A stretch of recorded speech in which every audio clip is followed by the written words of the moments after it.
मेरी नई नई शादी हुई थी और मैं बहुत ज्यादा खुश था क्योंकि मेरी शादी मेरे मनपसंद लड़के के साथ हुई थी। वैसे तो मेरी अरेंज मैरिज थी, लेकिन मैं अपनी पत्नी से हद से ज्यादा प्यार करता था और मुझे हर वक्त ऐसा लगता था कि जैसे मेरी लव मैरिज शादी हुई है। मेरी पत्नी भावना भी मुझे बहुत ही ज्यादा प्यार करती थी। हम दोनों एक दूसरे को पाकर बहुत ही ज्यादा खुश थे। मैं अपनी पत्नी को पत्नी कम और दोस्त ज्यादा समझता था, जिस कारण हमारा प्यार और दिन पर दिन दुगना और रात चौगुना बढ़ते जा रहा था। हमारी फैमिली बहुत मॉडल थी। मेरे बड़े भाई की भी शादी हो गई थी और वो अपनी फैमिली के साथ इसी शहर में, लेकिन हम लोगों से अलग रहते थे। मेरी माँ मेरे साथ ही रहती थी। पापा तो मेरे पहले इस दुनिया से चले गए थे और हम सिर्फ दो भाई ही थे। अब घर में सिर्फ मैं और मेरी पत्नी और माँ ही थे।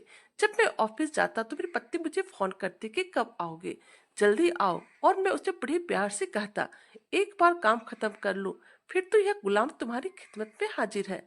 और मेरी यह बात सुनकर मेरी पत्नी जोर जोर से हंसने लगती थी और उसकी यह हंसी मेरे शरीर में एक अलग ही ऊर्जा पैदा करती थी। जिंदगी बहुत ही अच्छी चल रही थी।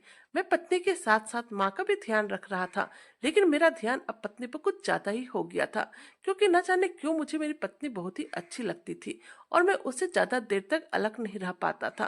पहले जब मैं सुबह ऑफिस के लिए निकलता तो कमरे में जाकर माँ से जरूर मिलता, लेकिन अब मैं माँ से बिना मिले ही ऑफिस चला जाता था, क्योंकि जब भी मैं माँ से मिलने के लिए कमरे में जाता तो माँ आंखें बंद करके माला का जाप करते रहती थी। तो फिर मैं माँ को डिस्टर्ब ना करता और अपनी पत्नी भावना को ही गले लगाकर किस करके ऑफिस चला जाता था। और अब तो मेरा ज्यादा वक्त मेरी पत्नी के साथ ही गुजरने लगा था।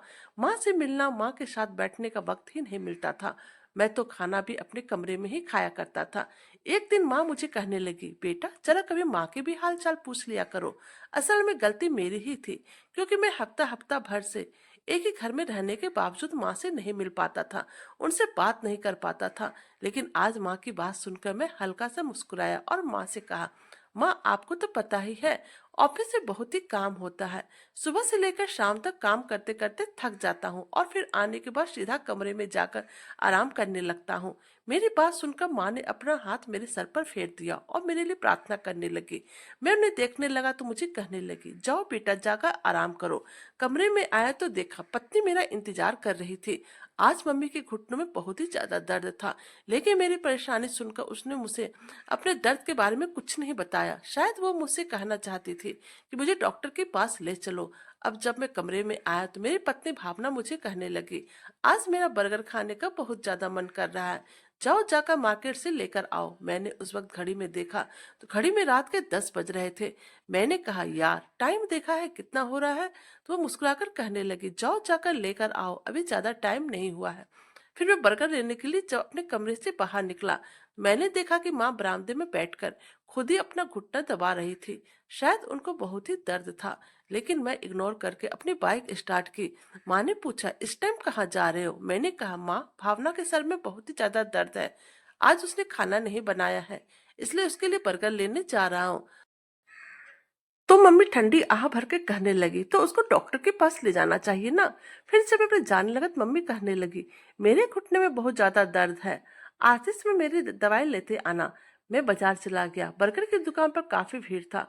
वहां एक दोस्त मिल गया, उसके साथ बातें करने लगा। इतने में बर्गर तैयार हो गया। बर्गर लेकर घर आया। मम्मी ने लंगड़ाते हुए गेट खोला। मैं बाइक खड़ी करके कमरे में जाने लगा तो मम्मी ने पूछा, बेटा मेरी दवाई नहीं लाया?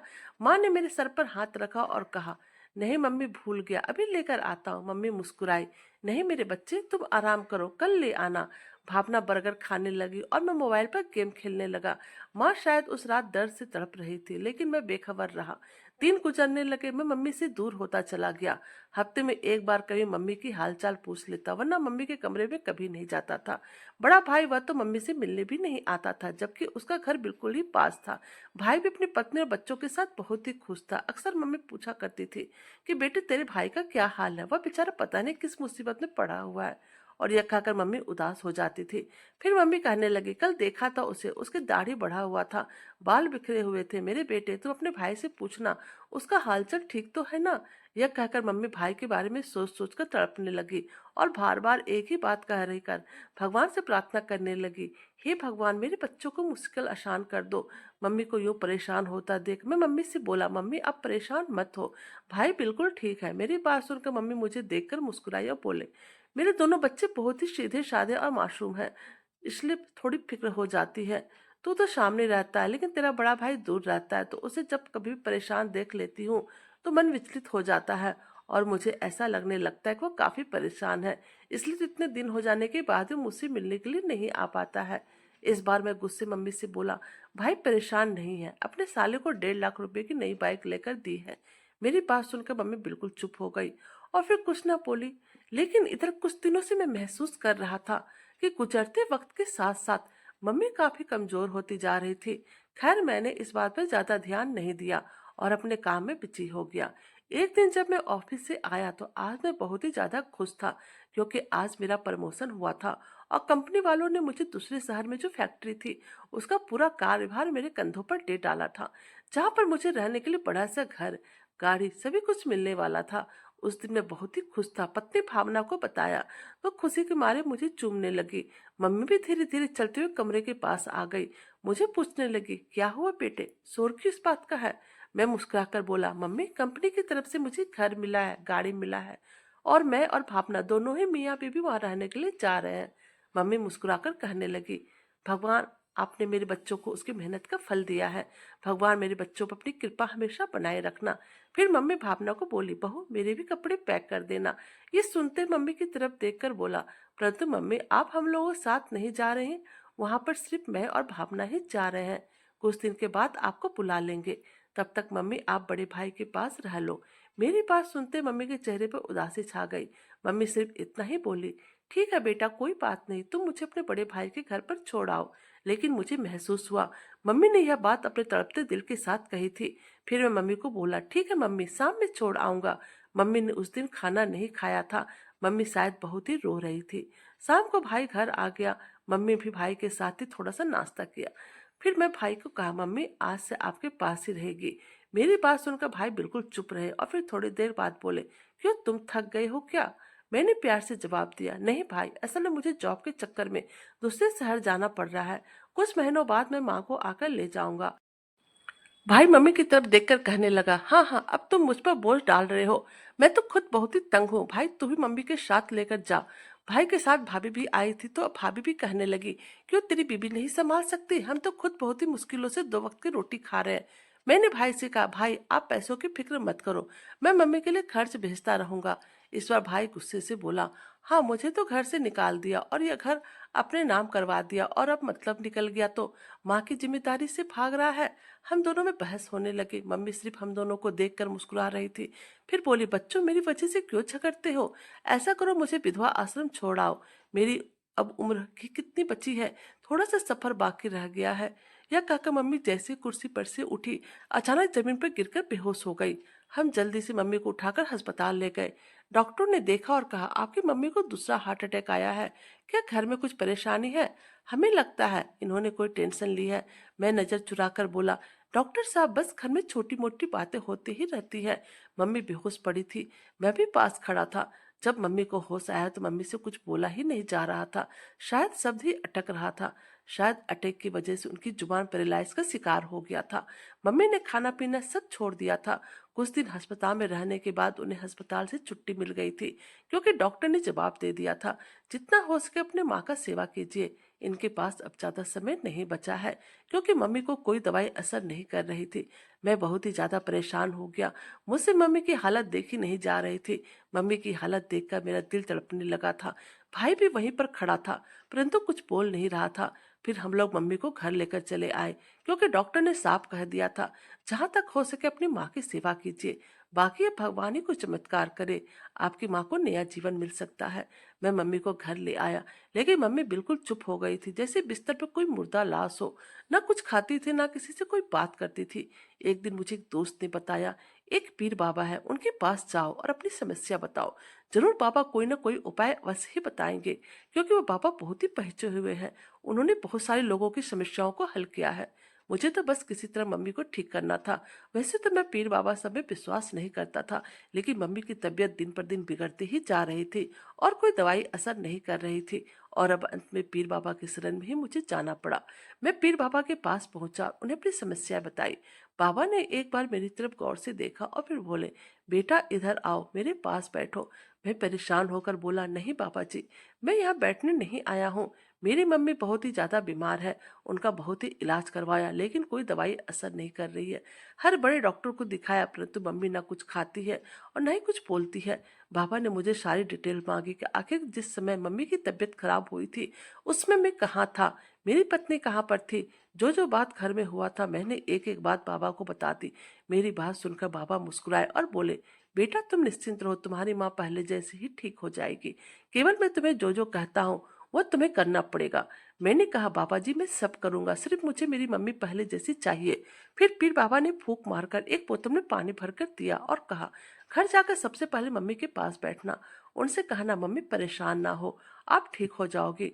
फिर अपने हाथों से खीर बनाकर उन्हें खिलाना। अपने भाई को कहना कि यह दम किया हुआ पानी उन्हें अपने हाथों से पिलाए और मेरी बात याद रहे। जैसे जैसे मैंने कहा है वैसे ही करना। खीर रात को ही खिलाना और यह पानी भी रात में ही पिलाना है।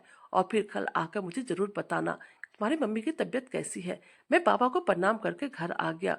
घर आया तो देखा मम्मी सोई हुई थी। मैं किचन में गया और जल्दी से मम्मी के लिए खीर बनाया। फिर मैं मम्मी के पास गया और उनके पैरों के पास जाकर बैठ गया। ऐसा लगा जैसे मम्मी को मेरे यहाँ पर होने का एहसास हो गया हो। उन्होंने धीरे धीरे से अपनी आंखें खोली। फिर मैंने मम्मी के सर पर अपना हाथ रखा और मम्मी को सहारा देकर बैठाया। मैंने मम्मी को बहुत ही प्यार से कहा, मम्मी तुम बिल्कुल ठीक हो जाओगी, मैं आज अपने हाथों से आपको खीर खिलाऊंगा। भाई भी पास में ही बैठा था। फिर मैं अपने हाथों से मम्मी को खीर खिलाने लगा। थोड़े खाने के बाद मम्मी ने मेरा हाथ हटा दिया और फिर अपने हाथों से ही खाने लगी। फिर मम्मी एक प्लेट खीर खाने के बाद पानी मांगा। भाई ने पानी का गिलास मम्मी के मुंह से लगाया। मैं हैरान था कि मम्मी ने सारा पानी भी पी लिया। मैंने पूछा, मम्मी और खानी है? मम्मी ने हाँ में सर हिलाया। मम्मी ने उस दिन 2 प्लेट खीर खाई। मेरे दिल को एक सुकून सा महसूस होने लगा था।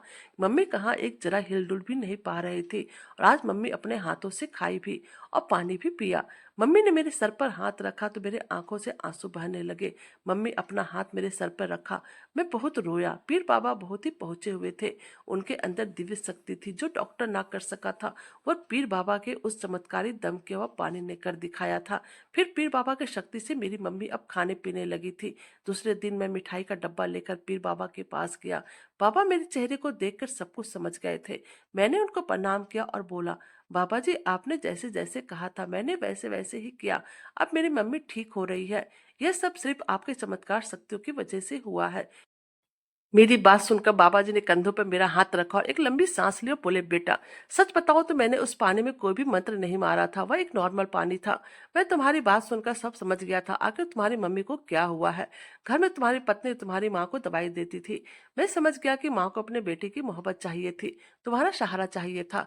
जब एक माँ से उसका बेटा मुस्कुराकर पूछता है ना, मम्मी आप कैसी हैं, भगवान की कसम माँ कितने भी बीमार हो वह ठीक हो जाती है। बेटा तुम्हें पता है माँ सिर्फ प्यार की भूखी होती है, वो कभी भी दवा से ठीक नहीं होती है। अपने औलाद के मोहब्बत भरे शब्द सुनते ही उनका मन ठीक हो जाता है। बेटा अगर तुम एक बार अपने हाथों से माँ को दवाई खिलाते तो तुम्हारी माँ बीमार होती ही नहीं। बेटा एक बात पूछो, क्या तुम भाइयों पर माँ बोझ बन गई है, जिसके आंचल तले तुम खेले कूदे और बड़े हुए और इस लायक बने कि आज समाज में सर उठाकर जी रहे हो। बाबा जी की बात सुनकर मेरी आंखों से आंसू बहने लगे और मैं बाबा जी के चरणों में गिर गया और कहा, बाबा जी मैं भटक गया था। शादी होने के बाद मुझे अपनी पत्नी के अलावा कुछ भी दिखाई नहीं दे रहा था। मैं अपनी माँ का दर्द महसूस ना कर सका।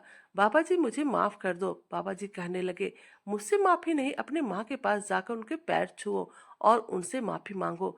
जाओ जाकर अपनी माँ को मना लो। एक बार अपनी माँ को सीने से लगाकर देखो, दिन दुगनी रात चौगुनी हो जाएगी। अगर आप अपने माँ बाप के साथ अच्छे से रहोगे तो आपकी औलाद भी आपको देखकर आपके साथ अच्छा बर्ताव करेंगे। अगर आप अपने माँ बाप को देखकर चीखोगे चिल्लाओगे तो आप जैसा करोगे समय आने पर आपको भी वही मिलेगा। अगर आप अपने माँ बाप को दुखी रखोगे आपकी औलाद भी यही सीखेगी और वक्त आने पर आपके ऊपर दोहराएगी। इसलिए अभी भी टाइम है, संभल जाओ। बुजुर्ग की सेवा करो, अपने घर को स्वर्ग से सुंदर बना लो। अपने माँ बाप की इज्जत करो और बच्चों को भी यही सिखाओ। फिर पीर बाबा मुस्कुराए और बोले, बेटा माँ औलाद से कभी भी नाराज नहीं होती है। बस उसे अगर कोई बात बुरी लगती है तो बिल्कुल चुप हो जाती है और अंदर ही अंदर उस दर्द को सहने की कोशिश करती है और फिर धीरे धीरे जीना छोड़ देती है। जाकर उस बंदे से पूछो जिसकी माँ कब्र में सो गई है। माँ के बिना उस बंदे की दुनिया क्या है, यह सिर्फ वही बता सकता है जिसकी माँ इस दुनिया में नहीं है। बेटा, माँ को दवाई की नहीं बल्कि तुम्हारी जरूरत है। पापा की बात सुनकर मैं तड़प उठा और मैं भागता हुआ घर आया। फिर उसी वक्त मुझे ऑफिस से कॉल आया। आप कब जा रहे हैं? मैंने मना कर दिया और कंपनी वालों को साफ साफ कह दिया मुझे अपनी माँ के साथ रहना है। और फिर भाई भी परिवार के साथ यहीं पर आकर रहने लगे। हम दोनों भाई अब एक साथ रहने लगे थे। फिर करीब 6 महीने के बाद मम्मी पहले की तरह बिल्कुल ठीक हो गई और हम दोनों को एक साथ देखकर बहुत ही खुश रहने लगे। फिर हम लोगों ने उसी घर को और अच्छे से बना लिया और फिर खुशी खुशी सभी लोग साथ में रहने लगे। दोस्तों, माँ बाप की कदर करो। वह औलाद से सिर्फ प्यार चाहती है और कुछ नहीं।